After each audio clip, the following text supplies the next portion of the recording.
The clouds parted over the Isles of Boreas. It was time to choose. The rebellion was in trouble.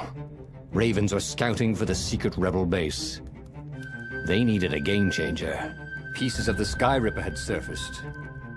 Renado knew that using it could go catastrophically wrong. But he was sure he could figure out how to use it safely. Also, a temple had risen out of empty desert. The Iblis Stone was hidden there. It was a dangerous artifact. It could corrupt its user into a bloodthirsty monster. Maybe he could find a way to use it, to take its power without surrendering to its wickedness. And also, his old friend Lapino needed rescuing. Of course, Renado had a pretty strong suspicion that Lapino had betrayed the rebellion, and he had a gut feeling that he needed to use that to his advantage. Renado finally realized that Lapino was a traitor to the cause, and maybe Renado could use that somehow.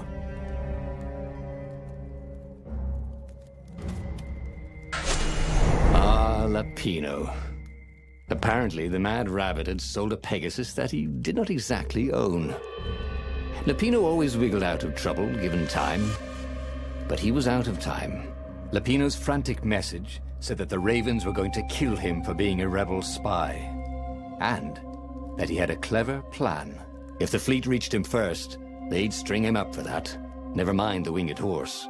Or so Lapino had told him over the far speaker anyway. Lapino had apparently managed to confuse the judge by arguing that he hadn't actually stolen a winged horse. He'd only sold it. But wait, where was the prison? The village was empty. Had everybody fled the Ravens?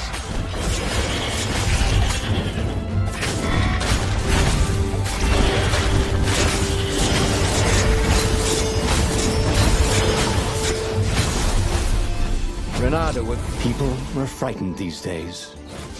Just 2 weeks past, Renado had sneaked through an empty town and listened to the Ravens call about the Emperor's new taste in ritual sacrifice.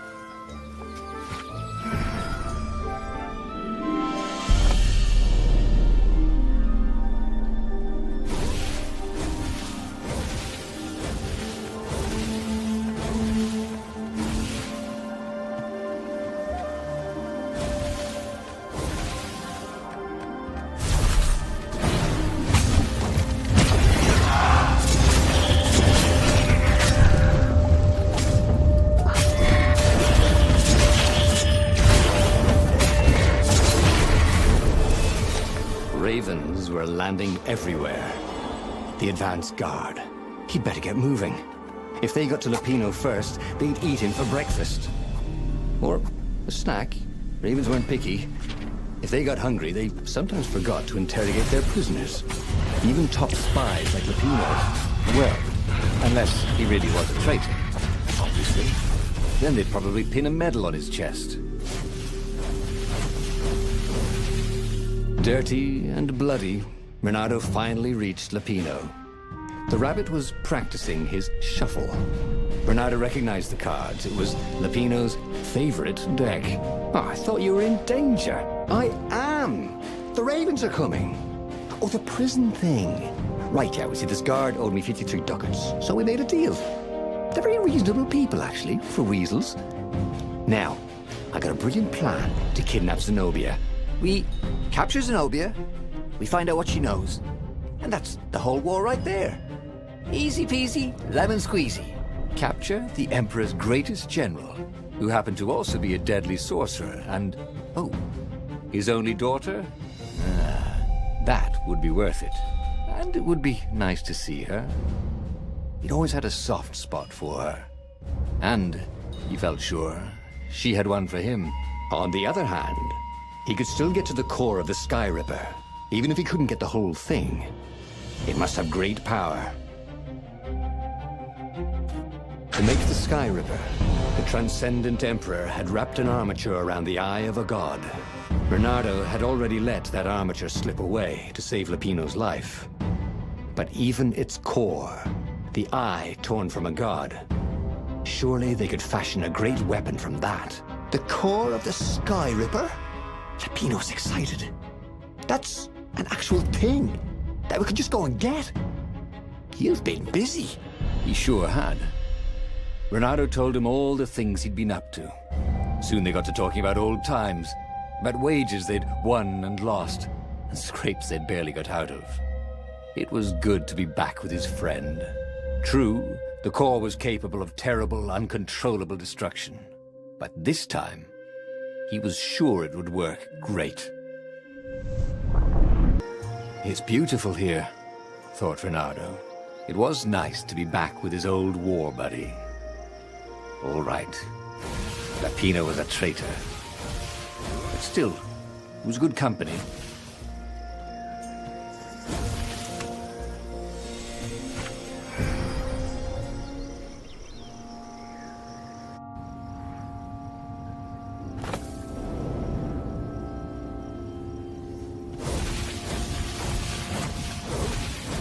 There was something sour in the air.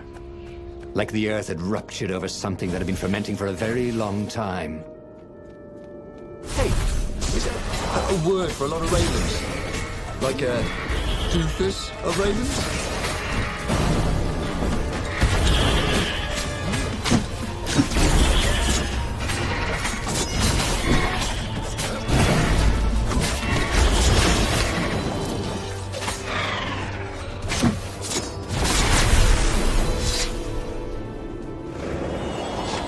Renato felt wrong all over. He could feel an almost palpable sickness in the air. If the land could have tumors, they would look like these monstrous crystals. The forest was quiet quietly. For instance, a few birds, if you didn't count the ravens. Renato smelled sick animals and dying ones. No help. I'm getting a bad feeling about this, Renato thought. Maybe Lapino was right. Maybe he should have kidnapped Zenobia instead of coming here.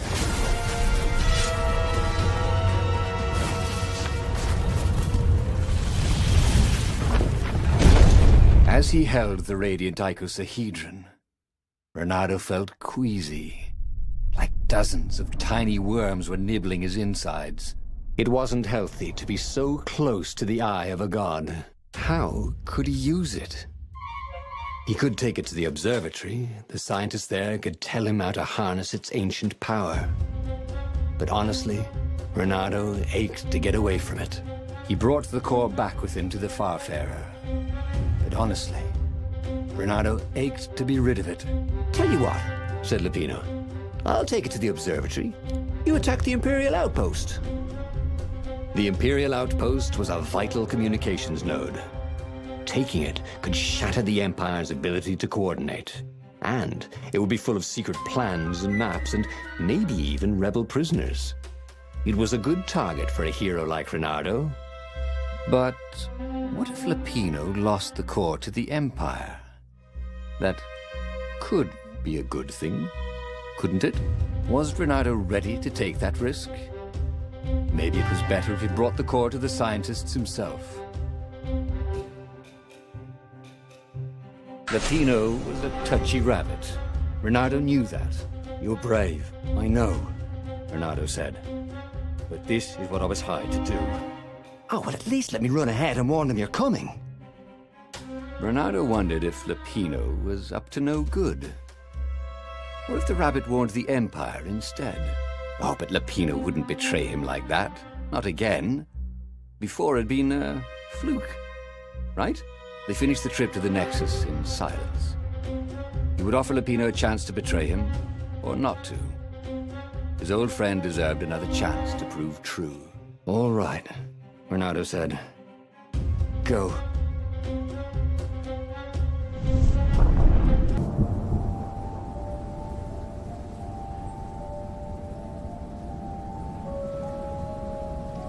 As Renato watched Lapino vanish on the horizon, he could feel nausea building in him. He felt ill.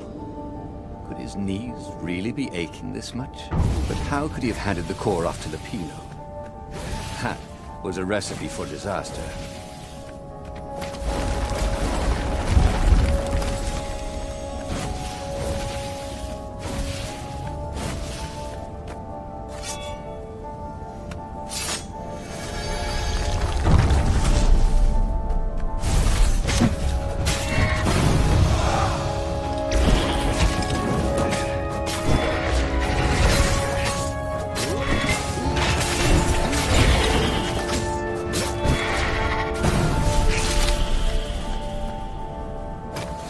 Bernardo felt worse. All his joints were aching now. He'd been through beatings that felt better than this. So the core had a kind of poison that could harm you without even touching you. That's new. Well, it had power. The rebellion needed something with power. And how was this any worse than a sword wound? Well, a death by sword was sudden and fair. This was just squalid. A piecemeal death, like old age.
The observatory was a burning hulk.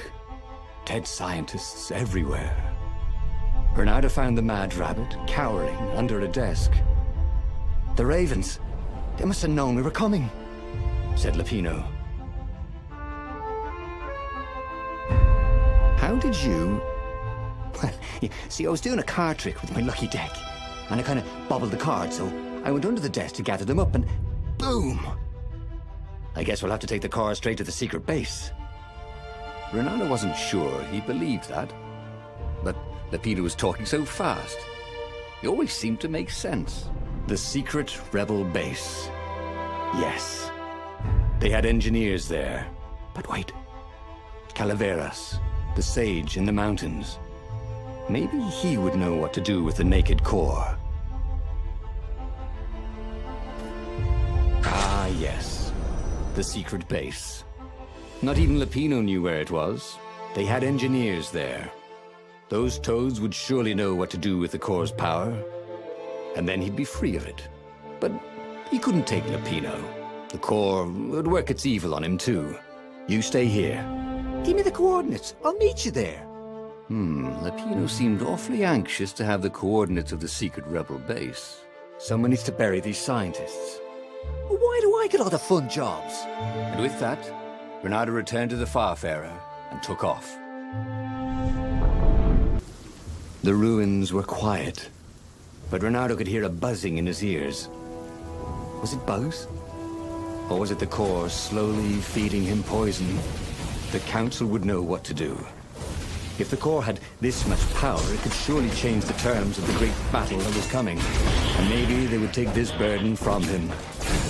Maybe. Hypatia had been the first woman who'd ever tried to convince Bernardo he was smart. He knew he wasn't nearly as clever as he thought he was. But she'd pushed him to think things through. She had a vision of him that was better than his own.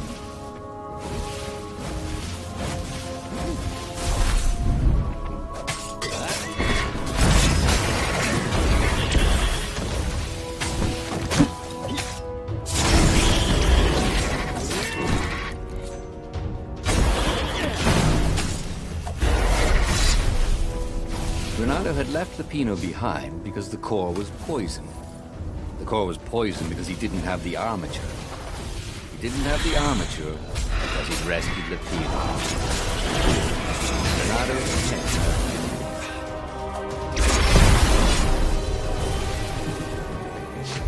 How had it come to this? Renato had signed on as an adventurer. Sure, the Emperor had gone mad. Sure, Renato had heard horrors from the ghosts of dead kittens and puppies sacrificed in his blasphemous rituals. But when he jumped in, he'd only been a little bored and slightly broke. And here he was, carrying a bucket of death across a broken landscape. Why not drop it and run? Because he hated to quit in the middle. That was his fatal flaw. He had to know how it all turned out. You know what I hate about you guys? Everything.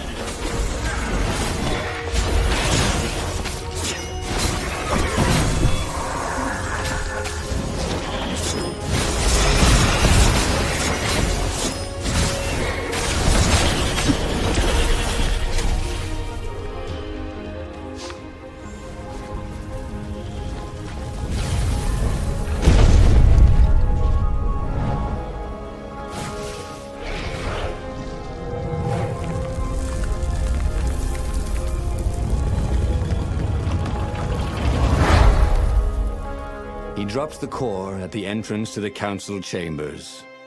Get that thing out of here! Croaked the speaker. It's making us sick! That's the core of the Sky Ripper, said Renato. That's not useless at all, Said an engineer toad. it's poisonous. Look at the fox. He's ill, probably dying. Yeah, not useless at all, said Renato. So what do I do? Rub it on His Majesty? The engineer chuckled. Renato didn't like it when engineers chuckled. Oh, I got it. Listen, I can make a bomb and spread bits of the core all over a circle about 100 paces wide. Little chunks of poison and death. All you have to do is just get it near the Emperor. You'll kill him and his bodyguard and chop off the head of the fleet. Yeah, and if we're lucky, might poison some of the ravens around there as well. What about me? Right, what about you? Well, I'll build in a timer. You can set it and run. No, that's a horrible idea, said Renato. Well, we have to do something, yes? Said the speaker. This is something. Renato couldn't argue with that. And so, reluctantly, Renato loaded the rigged core onto the Farfarer and set sail towards the Emperor's ship. The rebels took the fight to the Imperial fleet, but Renato was too sick to enjoy the view. He must have passed out as a firm hand grabbed him and shoved him forward. This was it.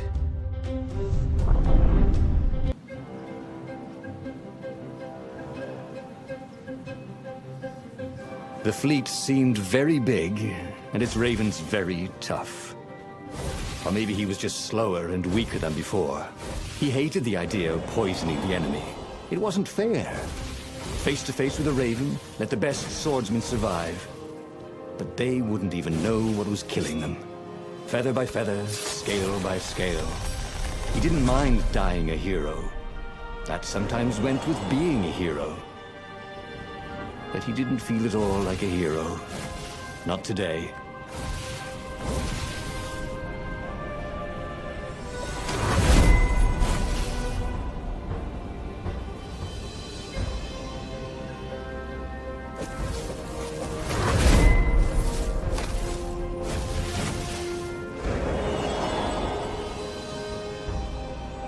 He was exhausted.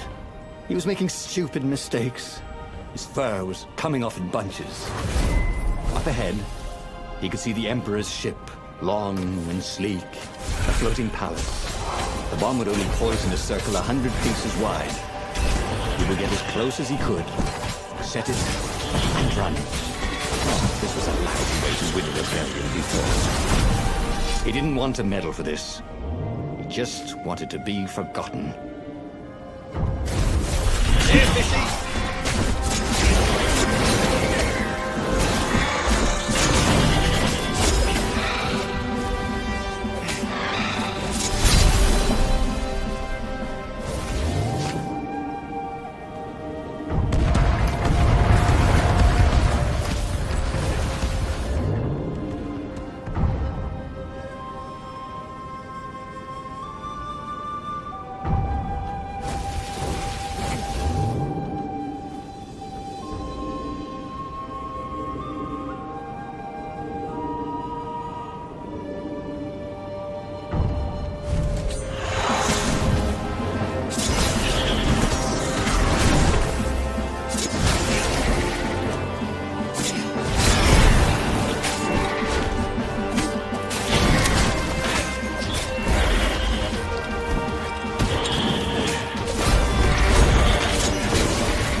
Renato twisted the timer on the bomb as far as it would go and staggered off. His knees hurt. Oh, everything hurt. He staggered away as far as he could until he had to lie down. He could see the entire Imperial fleet from here, and the rebel ships engaged with it. There was a blinding flash. And a second later, a monstrous thump. Burning rocks arced across the sky over both fleets. A wreath of fire shot outwards, rolling across the fleets. A pillar of smoke boiled up from where the Emperor's ship had been. It reached into the clouds. That's a wee bit more than 100 paces, thought Renato. It took Renato most of that evening to die. Some of the toughest ravens lasted all week. Some of the rebels in the furthest ships survived as much as a month. That winter, with neither Empire nor rebels to rule them, the islands slid into banditry. And so began the Second Age of Darkness.